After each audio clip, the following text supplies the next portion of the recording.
नमस्कार। आकाशवाणी से प्रस्तुत है समाचार संध्या।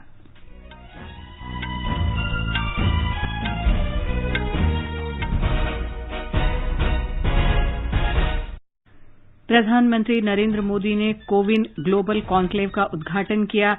देश में विकसित कोविन प्लेटफॉर्म को 142 देशों के प्रौद्योगिकी और स्वास्थ्य विशेषज्ञों के सामने पेश किया। प्रधानमंत्री ने कहा, कोविड टीकाकरण की रणनीति बनाने में भारत ने पूरी तरह से डिजिटल दृष्टिकोण अपनाया। देश में 35 करोड़ 28 लाख से अधिक कोविड रोधी टीके लगाए गए। कोविड से स्वस्थ होने की दर बढ़कर 97.11% हुई। केंद्र सरकार ने वन संसाधनों के प्रबंधन में जनजातीय समुदायों को और अधिकार देने का फैसला किया। जम्मू कश्मीर में परिसीमन आयोग कल से जिलाधिकारियों और राजनीतिक दलों से बातचीत शुरू करेगा।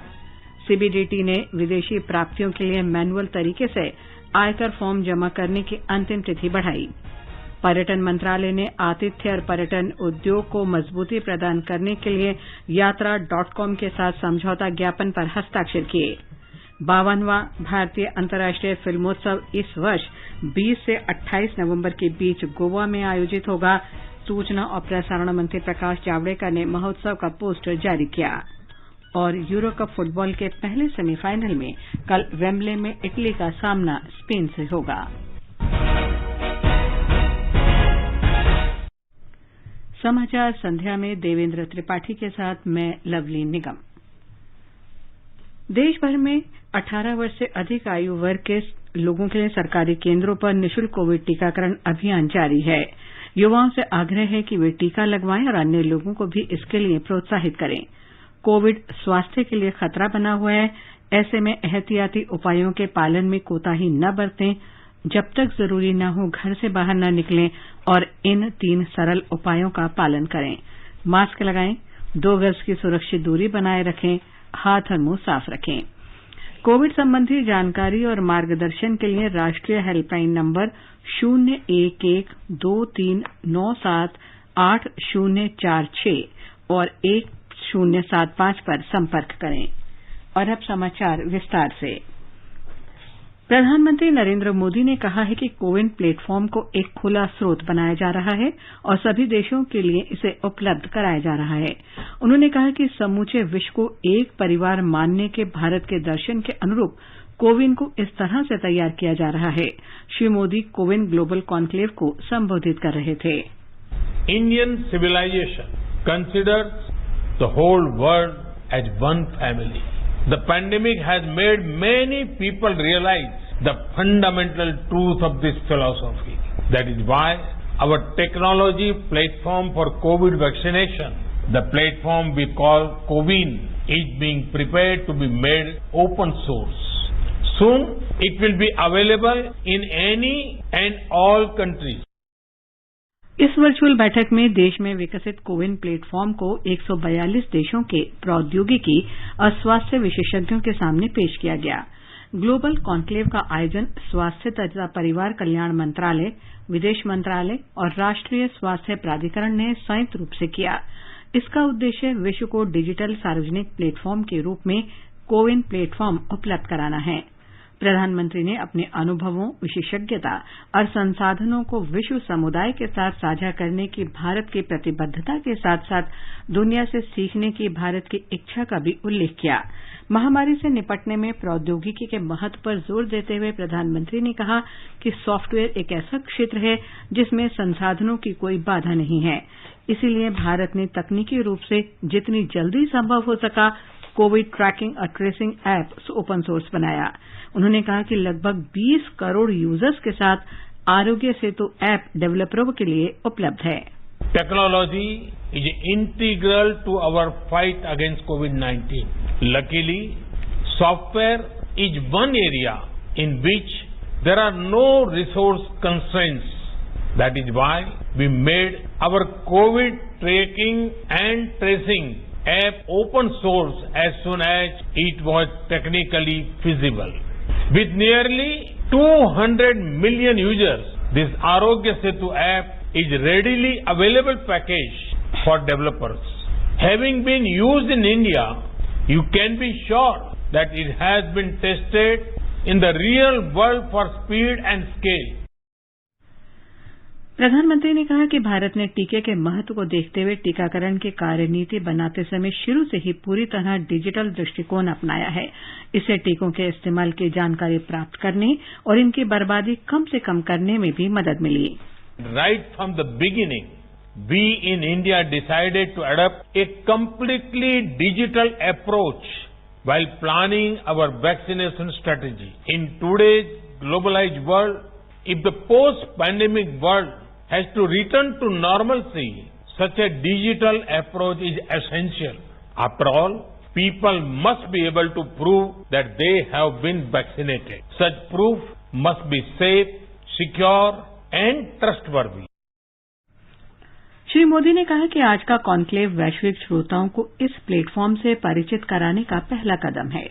उन्होंने बताया कि कोविन के माध्यम से भारत में कोविड रोधी वैक्सीन की 35 करोड़ डोज दी जा चुकी हैं।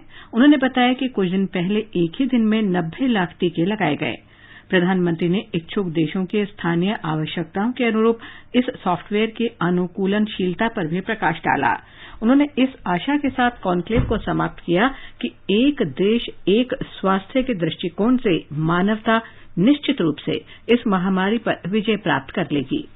स्वास्थ्य मंत्री डॉक्टर हर्षवर्धन ने वीडियो कॉन्फ्रेंस के माध्यम से कॉन्क्लेव के उद्घाटन सत्र को संबोधित करते हुए कहा कि भारत ने हमेशा वसुधैव कुटुंबकम के अपने प्राचीन दर्शन में विश्वास किया है, जिसका अर्थ है समूचा विश्व एक परिवार है।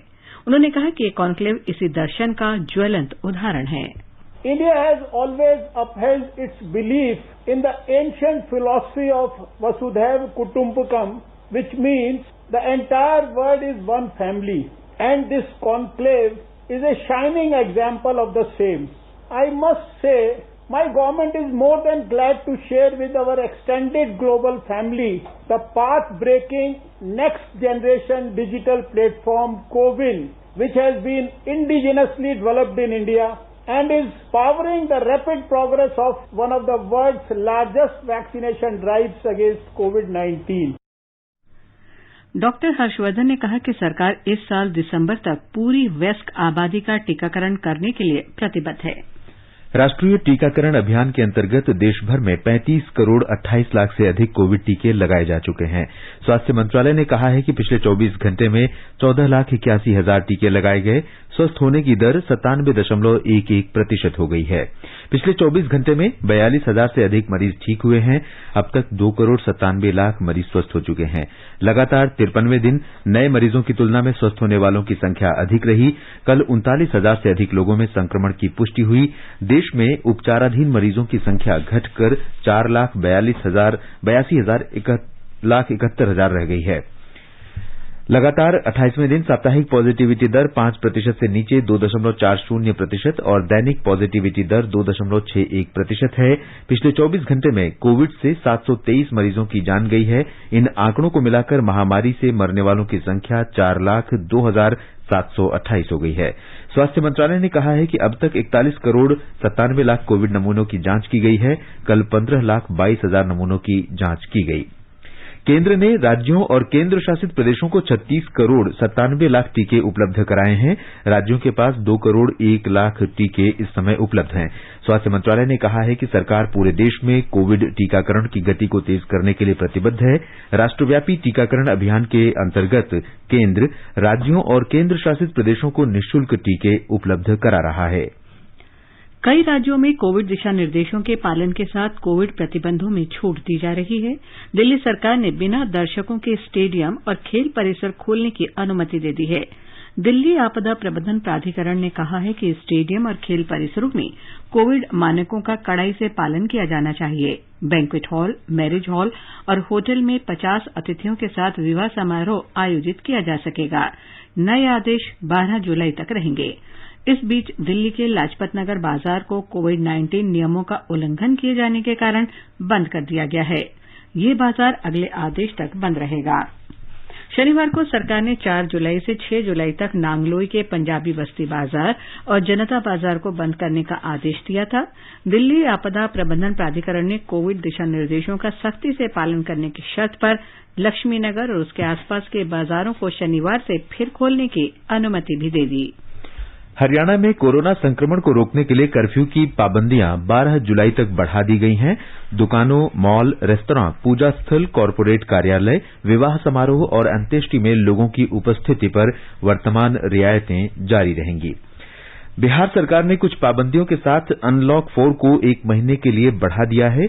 ये 6 अगस्त तक प्रभावी रहेगा। मुख्यमंत्री नीतीश कुमार की अध्यक्षता में आपदा प्रबंधन दल की बैठक में ये निर्णय लिया गया। ब्यौरा हमारे संवाददाता से। 7 जुलाई से राज्य के सभी कॉलेज और तकनीकी संस्थान 50% उपस्थिति के साथ खुल जाएंगे। इसके अलावा 11वीं और 12वीं कक्षा तक के स्कूल को भी 50% उपस्थिति के साथ खोलने का निर्देश दिया गया है। अन्य विद्यालय फिलहाल बंद रहेंगे। रेस्टोरेंट, क्लब, जिम और स्विमिंग पूल को खोलने का आदेश दिया गया है। अनलॉक 4 के दौरान धार्मिक स्थल, सिनेमा हॉल और शॉपिंग मॉल बंद रहेंगे। संशोधित दिशा निर्देश के अनुसार विवाह समारोह और श्राद्ध कार्यक्रम में 50 लोग ही शामिल हो सकते हैं। नाइट कर्फ्यू रात्रि 9 बजे से अगले दिन 5 बजे तक प्रभावी रहेगा। आकाशवाणी समाचार के लिए पटना से कृष्ण कुमार लाल। गोवा सरकार ने आज से टीका उत्सव की शुरुआत की है। इसके अंतर्गत कोविड रोधी टीके की पहली डोज लेने के बाद 84 दिन पूरे कर चुके लोगों को दूसरी डोज दी जानी है। मुख्यमंत्री डॉ प्रमोद सावंत ने अपील की है कि 18 वर्ष से ऊपर के व्यक्ति अभियान के दौरान विभिन्न स्थानों पर पहली या दूसरी डोज लेने के लिए टीकाकरण केंद्रों में सीधे आ सकते हैं। ये समाचार आकाशवाणी से प्रसारित किए जा रहे हैं। ताजा समाचार जानने के लिए आप हमारे Twitter handle @AIR News Hindi को फॉलो कर सकते हैं। कोविड महामारी के दौरान लोगों की सुविधा के लिए बनाई गई राष्ट्रीय स्तर पर कई हेल्पलाइन काम कर रही हैं। सूचना और प्रसारण मंत्रालय इस बारे में लोगों में जागरूकता बढ़ा रहा है। हेल्पलाइन नंबर इस प्रकार से हैं। कोविड संबंधी सवालों के जवाब देने के लिए स्वास्थ्य और परिवार कल्याण मंत्रालय की हेल्पलाइन है 1075।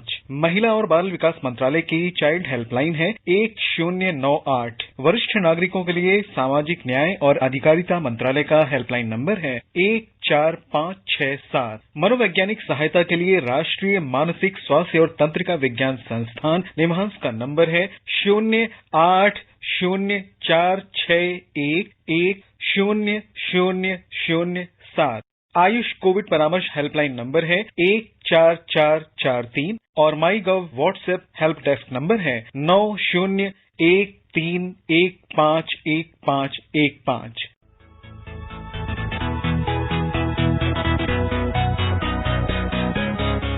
दुनिया रंग बिरंगी, खट्टे मीठे रसीले समाचारों का सतरंगी खजाना आकाशवाणी पर। खबरें होंगी हटकर, जानेंगे कुछ अलग, हंसेंगे खुलकर, करेंगे सजग।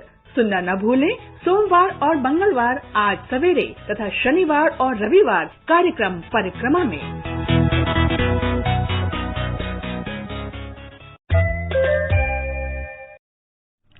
ये आकाशवाणी है। केंद्र सरकार ने वन संसाधनों के प्रबंधन में जनजातीय समुदायों को और अधिकार देने का फैसला किया है। जनजातीय कार्य मंत्री अर्जुन मुंडा तथा पर्यावरण, वन और जलवायु परिवर्तन मंत्री प्रकाश जावड़ेकर कल नई दिल्ली में इस संबंध में संयुक्त घोषणा पत्र पर हस्ताक्षर करेंगे। ये घोषणा पत्र अनुसूचित जनजाति और अन्य पारंपरिक वनवासी अधिनियम 2006 के प्रभावी कार्यान्वयन के लिए तैयार किया गया है।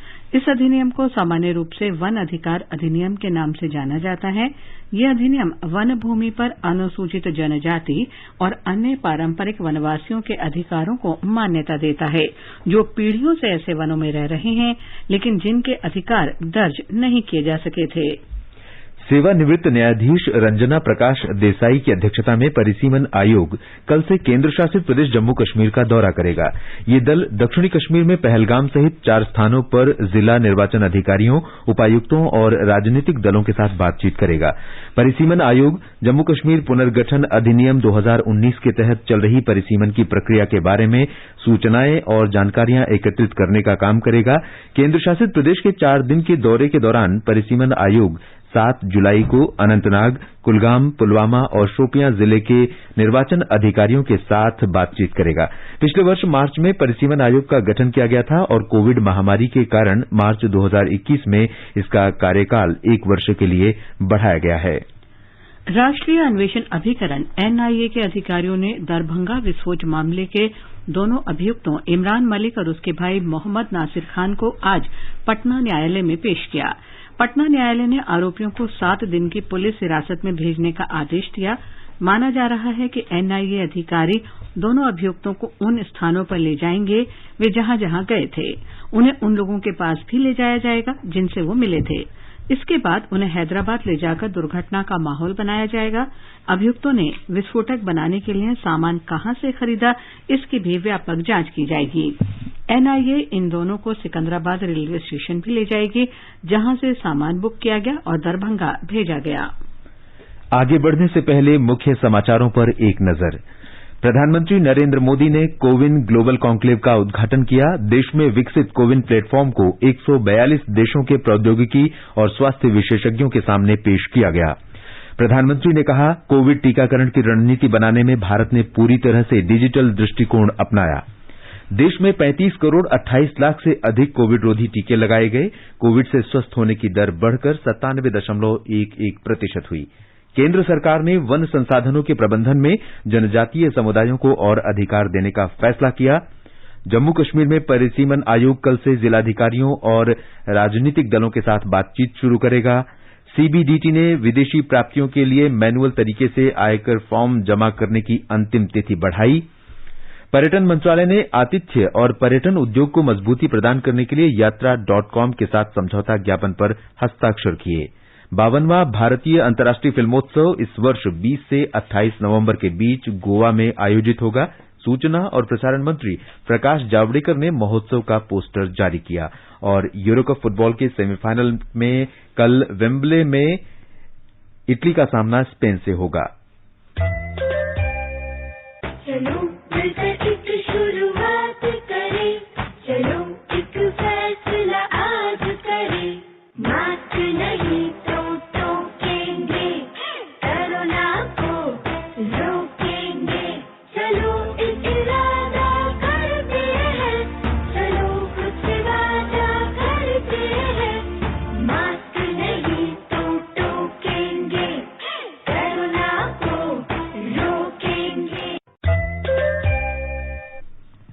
केंद्रीय प्रत्यक्ष कर बोर्ड सीबीडीटी ने आयकर फॉर्म 15CA और 15CB की ई फाइलिंग में छूट देने की घोषणा की है। ई फाइलिंग की तिथि इस वर्ष 30 जून से बढ़ाकर 15 जुलाई कर दी गई है। करदाता अब ये फॉर्म मैनुअल फॉर्मेट में अधिकृत डीलर के यहां 15 जुलाई तक जमा करा सकते हैं। केंद्रीय प्रत्यक्ष कर बोर्ड के बयान में कहा गया है कि अधिकृत डीलरों को विदेशी प्राप्तियों के उद्देश्य से ऐसे फॉर्म स्वीकार करने की सलाह दी गई है। नए ई फाइलिंग पोर्टल में ऐसी व्यवस्था की जाएगी जिससे बाद की तिथि में ये फॉर्म अपलोड किए जा सकें और कागजात की पहचान के लिए नंबर लिया जा सके। आयकर अधिनियम 1961 के अनुसार 15CA और 15CB को इलेक्ट्रॉनिक रूप से भरा जाना चाहिए। इस समय करदाता किसी विदेशी प्राप्ति के लिए अधिकृत डीलर को प्रति देने से पहले फॉर्म 15CA के साथ जहां कहीं आवश्यक हो फॉर्म 15CB में चार्टर्ड अकाउंटेंट का सर्टिफिकेट ई फाइलिंग पोर्टल पर अपलोड करते हैं। सूचना और प्रसारण मंत्री प्रकाश जावड़ेकर ने आज 52वें भारतीय अंतर्राष्ट्रीय फिल्मोत्सव का पोस्टर जारी किया। इस अवसर पर फिल्मोत्सव के नियमों के बारे में पुस्तिका का भी विमोचन किया गया। फिल्मोत्सव इस वर्ष 20 से 28 नवंबर तक गोवा में आयोजित किया जाएगा। इसे एशिया के प्राचीनतम फिल्मोत्सव में से एक माना जाता है। ये भारत का सबसे बड़ा अंतर्राष्ट्रीय फिल्मोत्सव है। गोवा सरकार और भारतीय फिल्म उद्योग के सहयोग से फिल्मोत्सव निदेशालय तथा सूचना और प्रसारण मंत्रालय इसका आयोजन कर रहे हैं। इसे हाइब्रिड फॉर्मेट में आयोजित किया जाएगा।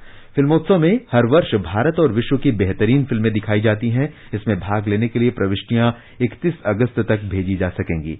भारतीय सिनेमा की प्रसिद्ध हस्ती सत्यजीत रे की जन्मशती के अवसर पर फिल्मोत्सव निदेशालय उनकी फिल्मों का विशेष प्रदर्शन करेगा।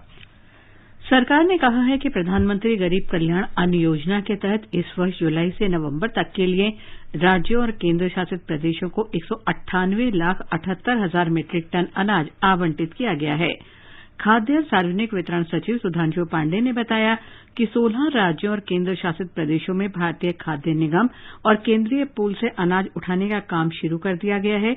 उन्होंने बताया कि अब तक 4 लाख मीट्रिक टन अनाज उठाया गया है। श्री पांडे ने एक देश एक राशन कार्ड योजना के संदर्भ में कहा कि योजना 32 राज्यों और केंद्र शासित प्रदेशों में पूरी तरह लागू है और शेष में जल्द लागू होने की संभावना है।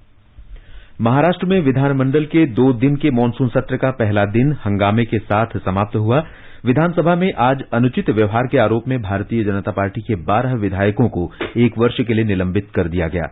विधानसभा अध्यक्ष भास्कर जाधव ने आरोप लगाया कि विपक्ष के विधायकों ने उन्हें गाली दी। इसके बाद विधायी कार्य मंत्री अनिल परब ने भाजपा के विधायकों को निलंबित करने का प्रस्ताव पेश किया और उसे ध्वनि मत से पारित कर दिया गया। भारतीय जनता पार्टी ने सदन का बहिष्कार करते हुए आरोप लगाया कि ये विपक्ष की आवाज को दबाने का प्रयास है। विपक्ष के नेता देवेंद्र फडणवीस ने यह स्वीकार किया कि भाजपा के विधायक गुस्से में थे और उन्होंने बाद में श्री जाधव से क्षमा मांग ली, लेकिन सत्तारूढ़ गठबंधन ने उसके बावजूद प्रस्ताव पेश किया और 12 विधायकों को 1 वर्ष के लिए निलंबित कर दिया गया। मैं स्पष्ट रूप से कहता हूं, तालिका अध्यक्ष ने एक तरफा बात कही और उस पद पर बैठने के बाद वहां पर जो बोलते हैं उनको अधिकार है, उसके बाद हमको बोलने नहीं दिया जाता। और इसलिए मेरा मानना यह है कि उन्होंने पूरी बात नहीं कही है। मैं इस बात को बिल्कुल मान्य करता हूं कि 2 बातें हुई, लेकिन उसमें हमारी तरफ से किसी ने गाली नहीं दी और ये पहली बार नहीं हुआ। मैं 22 साल से विधानसभा में हूं, हर अधिवेशन में यह होता है। ये समाचार हमारी वेबसाइट newsonair.com/हिंदी और हमारे mobile app news on AIR पर भी उपलब्ध हैं। हर जोखिम से निकल कर फसल आए, सुरक्षित हो जाए।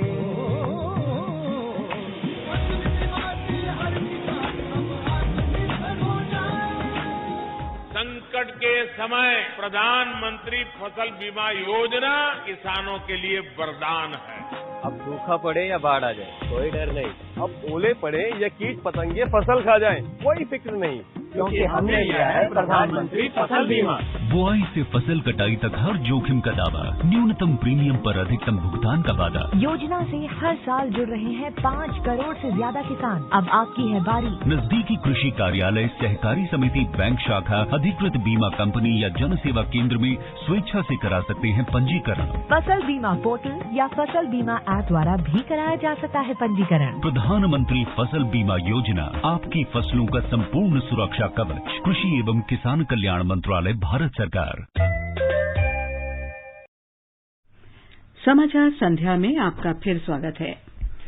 पर्यटन मंत्रालय ने आतिथ्य और पर्यटन उद्योग को मजबूत बनाने के लिए यात्रा.com के साथ समझौते पर हस्ताक्षर किए हैं। इस समझौते का मुख्य उद्देश्य पर्यटकों के ठहरने के स्थानों का प्रचार प्रसार करना है। इस समझौते से पर्यटन मंत्रालय और यात्रा.com को निधि और साथी जैसे OTA प्लेटफॉर्म पर ऐसे स्थलों को पंजीकृत कराने में मदद मिलेगी। इससे कोविड महामारी को फैलने से रोकने के लिए समुचित सुरक्षा उपायों के साथ स्थानीय पर्यटन उद्योग को बढ़ावा मिलेगा। पर्यटन मंत्रालय के बयान में कहा गया है कि समझौते का उद्देश्य पर्यटकों के ठहरने के स्थान के बारे में जानकारी के प्रचार प्रसार में मदद करना है। पर्यटन मंत्रालय ने वर्ष 2018-19 के राष्ट्रीय पर्यटन पुरस्कारों के लिए प्रविष्टियां आमंत्रित की हैं। इन पुरस्कारों का विवरण और दिशा निर्देश पर्यटन मंत्रालय की वेबसाइट www.tourism.gov.in पर दिए गए हैं। प्रविष्टियां प्राप्त करने की अंतिम तिथि 10 अगस्त है। आकाशवाणी समाचार द्वारा शुरू हुए ओलंपिक क्विज में देश के कोने कोने से श्रोता हिस्सा ले रहे हैं। बड़ी संख्या में श्रोताओं ने ईमेल के जरिए जवाब भेजा है। कल के सवाल का सही जवाब भेजा है दिल्ली में बुराड़ी की रहने वाली भावना मामगई ने।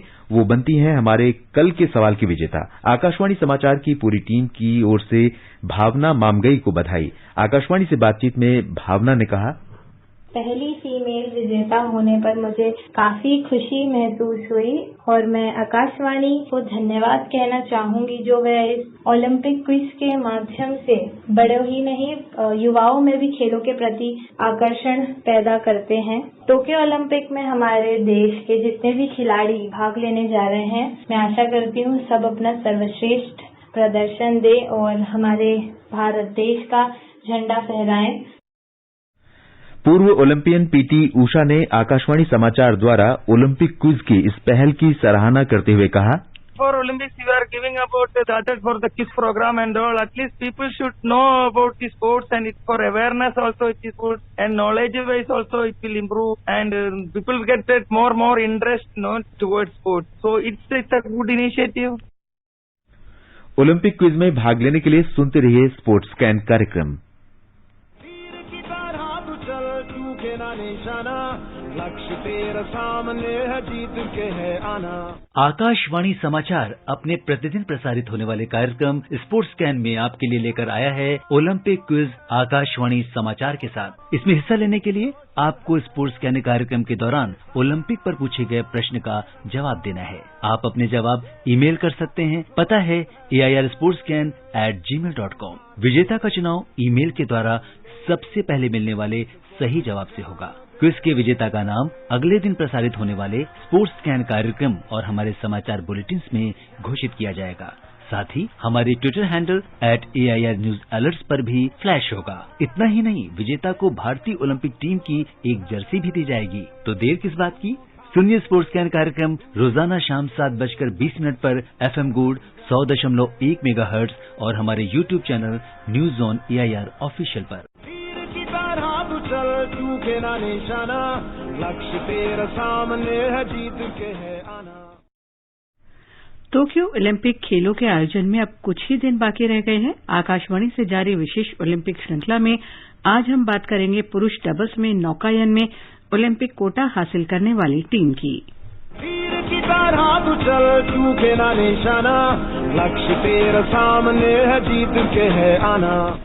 रोवर अर्जुन जाट और अरविंद सिंह ने नौकायन में टोक्यो ओलंपिक में मेंस डबल्स के लिए क्वालिफाई कर देश का गौरव बढ़ाया है। इस जोड़ी ने नौकायन की Asia Oceania continental regatta event में दूसरा स्थान प्राप्त कर ओलंपिक कोटा हासिल किया। आकाशवाणी समाचार से खास बातचीत में अर्जुन ने ओलंपिक की तैयारी के बारे में आकाशवाणी समाचार को बताया। सर, हमारी तैयारी इधर आर्मी रोइंग और पुणे में चल रही है और तैयारी बढ़िया चल रही है। अर्जुन ने कोविड-19 महामारी के कारण आई चुनौतियों के बीच अपनी तैयारियों पर बताया। कोविड की वजह से चैलेंज आ रहे थे कि कहीं कोरोना की वजह से कुछ दिक्कत ना हो जाए, कैंप भी ड्रॉप ना हो जाए, वो बाहर जाना कहीं जाना अवॉइड किया और पूरा सैनिटाइजर मास्क लगाना जैसे जैसे को सब बताते थे वैसे हम चलते थे। अर्जुन ने अपने नौकायन के सफर के बारे में बताया। सर, मैं 2015 में सेना में आया था। उसके बाद में मेरे को 2016 में रोइंग में लेके गए थे। तो उसके बाद में जैसे सीनियर बंदों को देखा, उनका नाम सुना, तो मैं भी सोचा कि मैं भी कर सकता हूँ।